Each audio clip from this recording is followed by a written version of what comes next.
नमस्कार, lead India के इस वीडियो में आपका बहुत बहुत स्वागत है। दोस्तों, आज के वीडियो में मैं आपको बताऊंगा कि ये बहुत बड़ा एक प्रश्न है कि क्या पति को भी गुजारा भत्ता मिल सकता है। Can husband also claim for maintenance after marriage.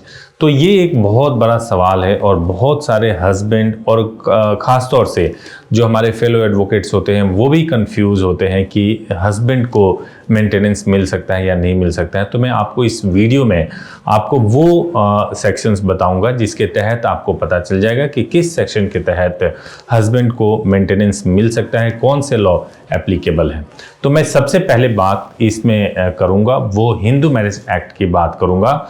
और हिंदू मैरिज एक्ट के ही कुछ सेक्शन है जो ये बताते हैं कि हस्बैंड को भी मेंटेनेंस या एलिमनी में उतना ही राइट है जितना वाइफ को है। तो सबसे पहले इसमें आता है section 24 and 25 of the Hindu Marriage Act lays down the provisions relating to the right of the husband for claiming maintenance from wife's. अब इसमें क्या बताया गया है कि जो सेक्शन 24 है वो ये कहता है कि हस्बैंड को पूरा राइट है, अगर हस्बैंड के पास इनकम नहीं है, हस्बैंड कोई साधन नहीं कि वो इनकम कर सके, जबकि वाइफ के पास में इनकम है, तो हस्बैंड जो है एक एप्लीकेशन लगा सकते हैं और सेक्शन 24 हिंदू मैरिज एक्ट के तहत वो ये मांग कर सकते हैं एक एप्लीकेशन लगा करके कि कोर्ट की जो भी प्रोसीडिंग चल रही है उस प्रोसीडिंग का एक्सपेंसेस वाइफ के साथ चाहिए।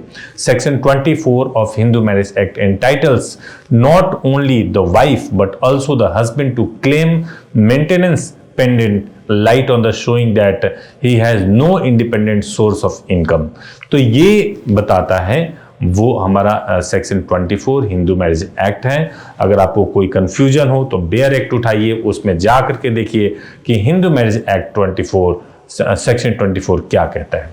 उसी प्रकार से दूसरा सेक्शन है वो सेक्शन 25 है। 24 तो डिस्कस करता है कि भाई जो लिटिगेशन एक्सपेंसेस होंगे उसके लिए आमतौर से जो वाइफ्स होती हैं वही ये एप्लीकेशन तुरंत लगा देती हैं, हस्बैंड से क्लेम करती हैं लिटिगेशन एक्सपेंस। लेकिन कभी भी हस्बैंड की तरफ से ये एप्लीकेशन नहीं लगाया जाता है आमतौर से, क्योंकि अर्निंग हैंड हस्बैंड ही होते हैं। तो अगर ऐसा हो कि वाइफ गवर्नमेंट सर्विस में है और हस्बैंड की नौकरी छूटी हुई है तो हस्बैंड भी एप्लीकेशन लगा सकते हैं और वो लगा करके लिटिगेशन एक्सपेंस की मांग कर सकते हैं।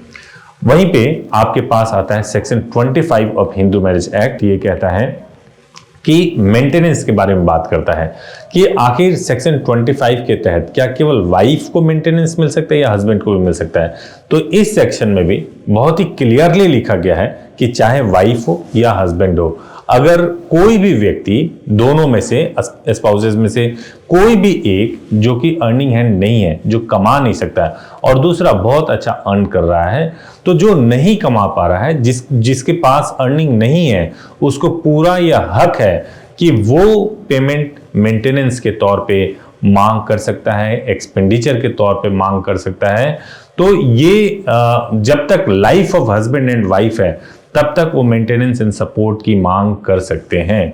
ये ग्रॉस भी मांग किया जा सकता है या पीरियोडिकल भी हो सकता है, मंथ वाइज भी हो सकता है। ये सब कुछ कोर्ट के ऊपर डिपेंड करता है। तो section 25 and 24 of Hindu Marriage act deal करते हैं जिसके तहत आपको मेंटेनेंस मिल सकता है, कोर्ट एक्सपेंसेस मिल सकता है, चाहे आप हस्बैंड ही क्यों ना हो। अब आपका कॉन्फिडेंस और भी ज्यादा बूस्टअप तब हो जाएगा जब आप हिंदू मैरिज एक्ट का किताब उठाएं और उसमें सेक्शन 24 और 25 को पढ़ लें।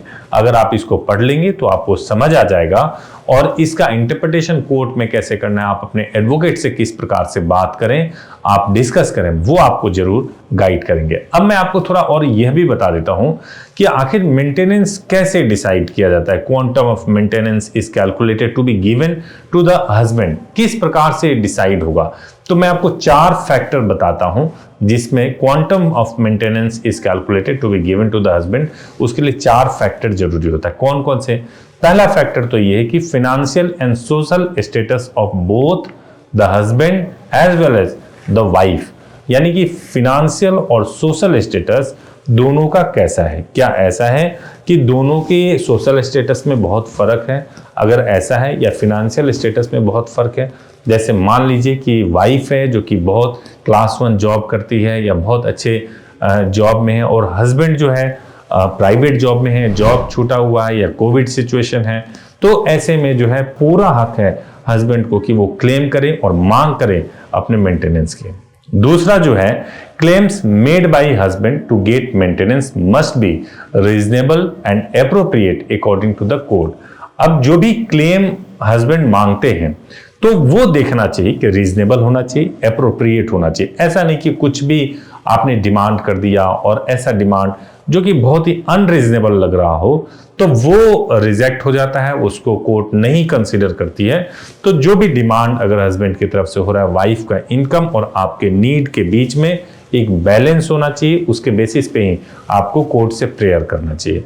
और तीसरा है, while determining the amount of maintenance to the husband, the court shall consider the wife's earning capacity and the wife's needs so that no unnecessary burden shall be put upon the wife। यानी कि जब कभी भी maintenance को decide किया जाएगा तो उसमें दो चीजों का बहुत ध्यान रखा जाएगा। एक, वाइफ की अर्निंग क्या है और दूसरी उसकी कैपेसिटी कितनी है अर्न कर पाने की, और तीसरी कि कहीं हस्बैंड को मेंटेनेंस देने की वजह से उसके ऊपर अननेसेसरली कोई बर्डन तो नहीं हो जाएगा। इस चीज का भी ध्यान कोर्ट रखती है, उसके बाद ही मेंटेनेंस डिसाइड किया जाता है। और चौथा and very important point, income and other property of husband.